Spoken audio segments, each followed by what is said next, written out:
Hi friends, welcome to day 71 of Quantum Pulse and day 2 of our 7-day shadow work series.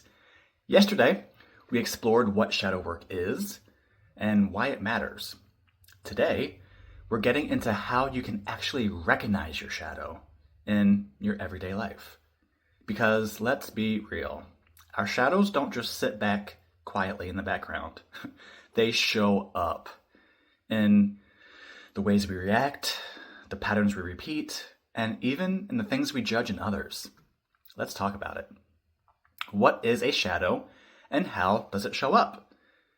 A shadow is any part of yourself that you've suppressed, denied, or rejected, whether consciously or unconsciously. Shadows, again, just don't hide in the background. They're active, influencing your thoughts, emotions, and behaviors every moment. The key is learning how to recognize them. So, how do you know what's in your shadow? Simple. Pay attention.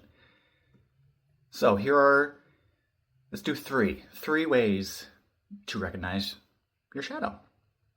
1, triggers. What annoys you or hurts you the most? Triggers are like a direct line to your shadow. They expose wounds that haven't healed. Ask yourself, what situations, words, or behaviors make me instantly upset? Do I react stronger than the situation calls for? Does this remind me of something from my past? For example, if someone dismisses your feelings and you get irrationally angry, it may mean you've been ignored or invalidated in the past, and that wound is still open. If someone brags about their success and it makes you jealous or bitter, maybe you've been conditioned to believe you're not capable of achieving the same. Triggers are not random. They're signals. Instead of blaming others for triggering you, ask, what is this showing me about myself?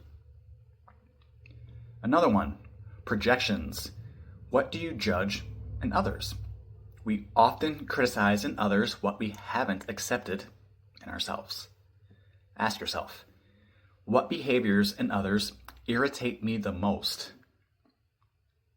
Do I secretly wish I could express those traits more freely? Have I ever been told I'm like that, but I deny it? Examples. If you think someone is arrogant and full of themselves, it may mean you were taught to dim your own light and now resent those who don't. If someone's emotionally vulnerable and it makes you uncomfortable, you might have learned to suppress your own emotions to avoid seeming weak. We project onto others what we've disowned in ourselves. If you find yourself constantly judging someone, take a step back and ask, is this really about them? Or is this about something unhealed within me? Another way, repeating patterns. Do you keep attracting the same situations? Life has a way of repeating itself, just lessons and lessons until we learn them. If you keep experiencing the same struggles, your shadow might be running the show. Ask yourself, do I keep attracting the same type of relationships? Toxic, unavailable, controlling, abusive, you name it. Do I sabotage opportunities right before something good happens? Do I feel stuck in certain areas of my life no matter what I do? Examples. If you keep dating emotionally unavailable people, you might have a fear of intimacy, but project it as they always leave me. If you always struggle financially, you might have deep-seated money wounds from childhood that just keep you from allowing the abundance that is inherently yours. These patterns are not bad luck. They're revealing where healing is needed. So, why does this matter? I love Mr. Carl Jung, and he said, everything that irritates us about others can lead us to an understanding of ourselves. or an inner standing. Triggers, projections, and patterns are invitations to go deeper. When something bothers you, don't run from it. Explore it. Lean in. Instead of saying, "Why is this happening to me?" ask, "What is this showing me about myself?